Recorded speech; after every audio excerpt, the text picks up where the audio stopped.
An Allied airstrike on Baghdad causes more casualties and more controversy about Iraqi civilians caught in the crossfire of the Persian Gulf War. I'm Cheryl Atkinson. I'm Lou Waters. Hello. Iraqi officials call it, quote, a well-planned crime. They say Allied warplanes blasted a bomb shelter in Baghdad, killing about 500 civilians. But Allied officials say the shelter had been turned into a legitimate military target, and if civilians are dead, it is Saddam Hussein's fault. More on that attack and other war developments from CNN's Earl Casey. On day 28 of Operation Desert Storm, Allied military officials defend an overnight air raid on a bunker in Baghdad. Iraqi authorities maintain the site was a civilian bomb shelter. They say hundreds of people, most of them women and children, died in the attack. A U.S. military briefer, Brigadier General Richard Neal, disputes Iraq's assertion that the target was a strictly civilian site. I'm here to tell you that it was a military bunker. It was a command and control facility. It's one of many that has been used by the Iraqi government throughout this operation. We have been systematically attacking these bunkers since the beginning of the campaign. Within the last 2 weeks, this particular bunker became even more active as a command and control facility.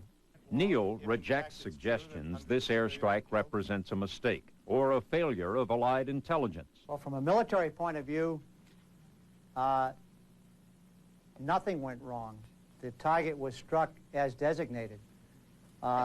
From a personal point of view, I'm outraged that civilians might have been placed in harm's way. Pentagon reaction to pictures coming out of Baghdad. First, everything that we're seeing relative to this facility is coming out of a controlled press in Baghdad. So we don't know what all the facts are. We don't have a free press there asking hard questions like you all do here. We didn't know that there were people in there. I think I heard on TV earlier today they were going in there every night, but that was strictly hearsay. They could have been put in there last night. We simply don't know. Coalition authorities across the board are expressing sadness over the apparent loss of civilian life in Baghdad. Some are suggesting Saddam Hussein may have deliberately sacrificed Iraqi citizens and set up the allies for propaganda purposes. A Saudi military spokesman addresses that possibility. If the governor of Iraq put civilians in it for propaganda purposes, then he will be the one who killed his people. In the meantime, Germany's foreign minister reports Syria is ready to recognize Israel's right to exist in a post-war Middle East. Hans-Dietrich Genscher indicates he got this word following talks in Damascus. There's been no official statement from Syria. The official Israeli response, very wary.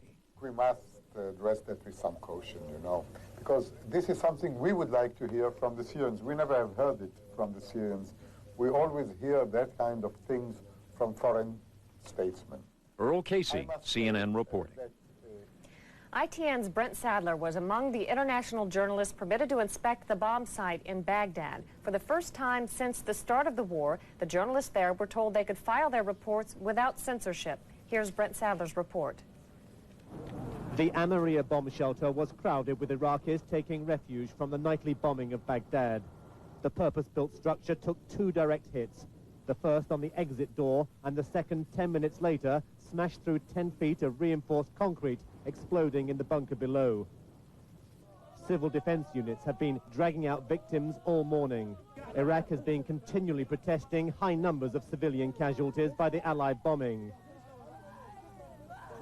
A grotesque procession of incinerated people being brought to the surface at this one location was powerful supporting evidence of that. Iraq is already using these harrowing scenes of human agony as a means to attack the Allied coalition for killing civilians. But could it have been a mistake? No, it cannot be a mistake because they hit the door first and then they hit the actual shelter second to make sure that nobody goes out alive.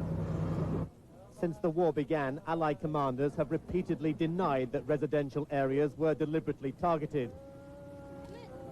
But this carnage inside a shelter undeniably used by civilians and hit twice may require a detailed explanation from the Allies.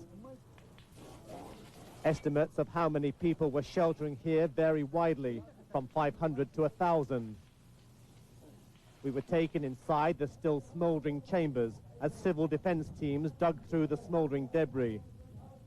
They were not expecting to pull anyone out alive, working in intense heat and a choking atmosphere. Plastic gloves melted on their hands.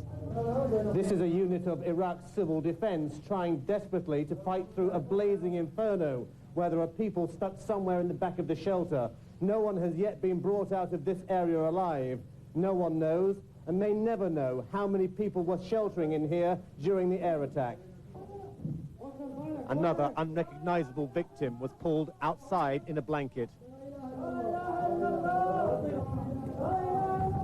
I think it was a woman, and they hurried outside with her remains.